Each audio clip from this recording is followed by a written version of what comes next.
শুকনো হইলো গাই আছে তেজাস। আসসালামু আলাইকুম ওয়া রাহমাতুল্লাহ।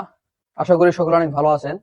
তো দীর্ঘদিন প্রায় 2 মাসের মতো পরে আবার ভিডিও নিয়ে হাজির হলাম আপনাদের মাঝে। এতদিন খামারে গরু ছিল না বা গরু উঠানো হয় নাই। তবে এই গরুটা উঠাইছিলাম 1 মাস হয় না, এখনো কিছুদিন বাকি আছে, 7-8 দিন। তো এই গরুর কোনো ভিডিও দেওয়া হয় নাই।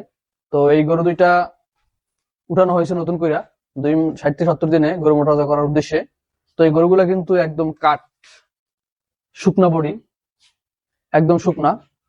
তো এই গরুগুলা মূলত গরু 60-70 দিনে মোটা করার জন্য আমরা শুরু থেকে কি কি ইনজেকশন গুলো দিয়ে থাকি আমার এই green agro farm YouTube channel এবং ফেসবুক পেজে আপনারা পর্ব বাই পর্ব ভিডিও পেয়ে যাবেন। অনেকেরই এই বিষয়টা জানার খুব আগ্রহ।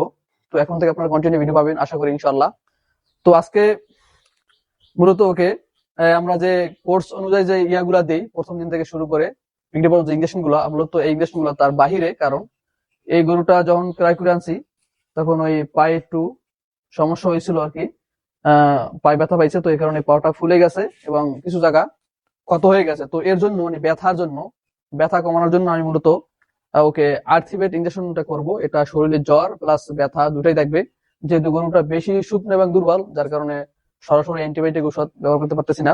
তো এর জন্য আমি এই ওষুধটা ব্যবহার করব। এবং ক্ষত দ্রুত শুকানোর জন্য কি ঔষধ ব্যবহার করি আমি আপনি সেটাও সেটাও আপনাদেরকে দেখানোর চেষ্টা করব। তো এই ওষুধটাকে এখন আগে সর্বপ্রথম প্রয়োগ করি। তো এটাকে এই আপনার আর্থিভেট ইনজেকশনটা দেওয়ার মাত্রা হচ্ছে, যদি 50 কেজি বডি ওয়েট থাকে সেক্ষেত্রে আপনি 2 মিলি ওষুধ দিবেন প্রথম দিকে। তারপরে দ্বিতীয়বার যখন করবেন তখন 50 কেজি বডি ওয়েটের জন্য আপনি 1 ml করে করবেন। তো আমার এই গরুটাতে হয়তো 60 কেজি বা 70 কেজির মতো আছে বডি ওয়েট, এর বেশি নাই। তো এই গরুটাকে আমি এখন বর্তমানে 3 সিসির মতো দিয়ে দেব। তো এখানে আমি 3 সিসি ঔষধ নিয়ে নিলাম। এটা কিন্তু আপনারা মাংসে করে দেবেন। তো এখন এটার এই যে পাছার যে মাংস, এই মাংসে সম্পূর্ণটা করে দিব। তারপরে সাথে এটার সাথে আপনার এস্টাবেট যেটা আছে অ্যান্টিহিস্টামিন, এই ওষুধটা করতে হবে। আর এই আর্থিভেট ইনজেকশনটা কিন্তু পুশ করা হয়ে গেছে। এখন এর সাথে আপনার দিতে হবে অ্যান্টিহিস্টামিন যেটা আছে এটা। কারণ আপনার অনেক সময় গরুর অ্যালার্জি সমস্যা, গা ফুলে ওঠে বা অন্যান্য আপনার সমস্যা দেয়। তো এই ওষুধটা দিলে আপনার ওই ধরনের সমস্যাগুলো আর দিবে না। এবং এই ওষুধটা আপনার সব ওষুধ ব্যবহার করা হয় না বা দরকার হয় না। তো এই ওষুধটাকে আমি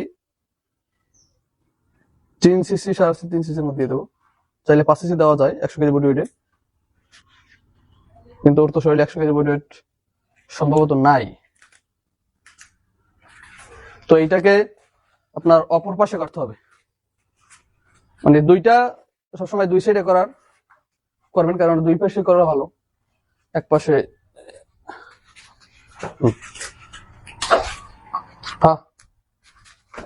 শুকনো হইলো গাই আছে তেজাস।